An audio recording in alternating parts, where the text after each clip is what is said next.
Do you find yourself in a power struggle with students? I mean, all you are trying to do is correct the behavior you noticed while you were whole group teaching, and now it's led to a back and forth between you and the student, and they feel like you singled them out or even called them out in front of the whole class. Well, I'm going to give you some easy and effective ways to correct student behavior silently without stopping learning.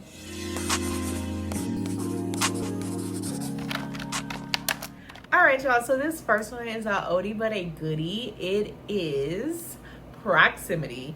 Y'all already know your presence has so much power. So when you notice a student is off task or is doing something, fiddling with something that they have no business fiddling with, or just doing something that is not allowing them to be fully engaged in the learning, it is easy to just get up and move your body. Make your way towards that student. While I'm teaching, I always love to circulate the room, and this just allows for me to not only manage behavior but also to manage the learning that is happening. So I'm watching and I'm seeing how students are responding to the instruction that I'm giving, and then I'm also watching for engagement. I'm watching to make sure that everything as I am teaching is just kind of flowing and doing what I need it to do. So one, using your body, using proximity, move closer to that student. You see two students talking, stand right in between them.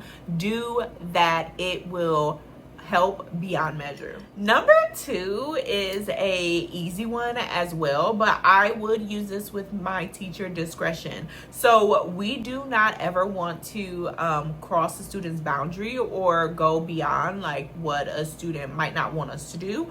So really thinking about the relationship that you have with students and what you know about them before you use this one. But number two is physical touch.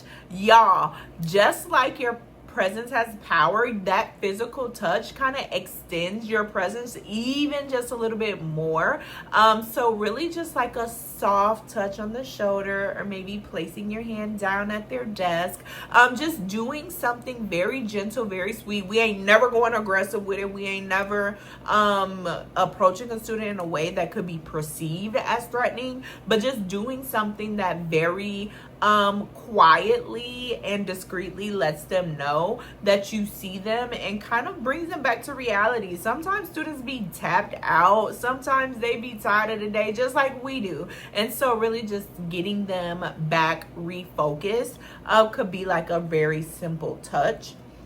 One thing that I do that might be a little loony, but it has worked for me over the years, is sometimes I will go up to students that are maybe not doing exactly what I want them to do, and I might just like pull out a piece of imaginary lint from their hair, or maybe I might straighten out their shirt, or maybe if it's a girl I might slick a little piece of her hair down, or doing something that makes physical contact with the student, increases my proximity, but also shows a level of care for them. Like, boo boo, I'm trying to make sure you are right, I'm trying to make sure you straight, I'm gonna make sure that you have what you need, including this instruction, so come get it. You feel me?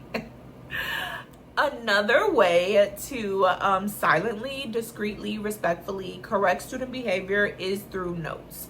I use this a lot when I was a small group teacher. So I would literally be in my room. I will have a group of students in my room for an hour, and I will have 20 to 32 students in the room with me. So I had to really manage all the different things that were happening inside the classroom. Some students, I might have like 5 students at the carpet with me, and the rest of them some of them might be working in a small group together. Some of them might be reading a text together over here. Some people might be doing individualized, independent assignments, and it was just so much happening in the room all at the same time. So I, being stuck in one spot in the room, would just kind of look around periodically, and if I noticed a student doing something, I focus on the positives. And by focusing on the positives, I don't mean making up something positive that the student is doing, like, oh, you're breathing very quietly. No, I mean thinking about what it is. Y'all know y'all be doing that at education. Be like, oh, I love the way Johnny sat right here, but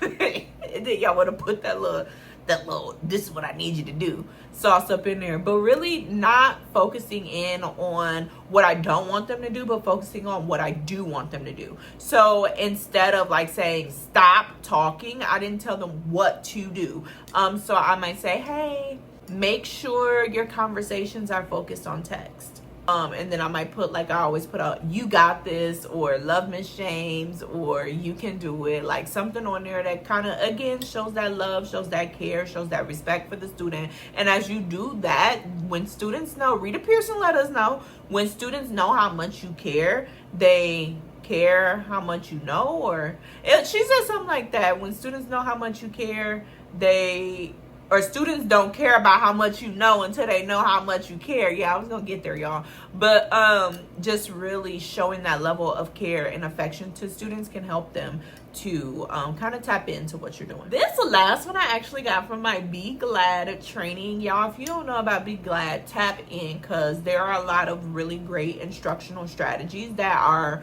shared amongst that platform.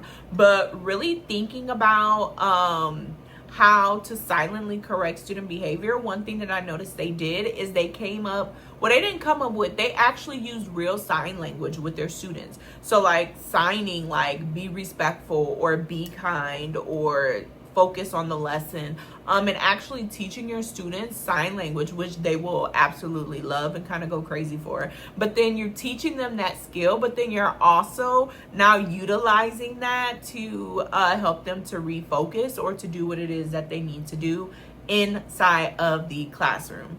Y'all, it is so important for us to be mindful and just to be respectful of students throughout the day. And what's that saying? You attract more bees with honey than salt, or I don't know if it's salt, but you will get students to do what you want them to do more if you show kindness, you show respect, and you just come in a manner that shows care and love rather than being aggressive. Students are now in a mindset they don't want to be controlled, and so getting them to make that decision to make the right choice rather than you trying to force them or intimidate them or making them feel like they're being called out to do what it is that you want them to do. So really, we have to be, as teachers, it is our job to teach. So we are being strategic and intentional with the way that we approach our students so that we can not just get what we want, but so that we can continue to grow them to be the amazing adults that they'll be in the future. Remember, the kids you got in your class is the kids that's going to run the world. So we need to take care of them.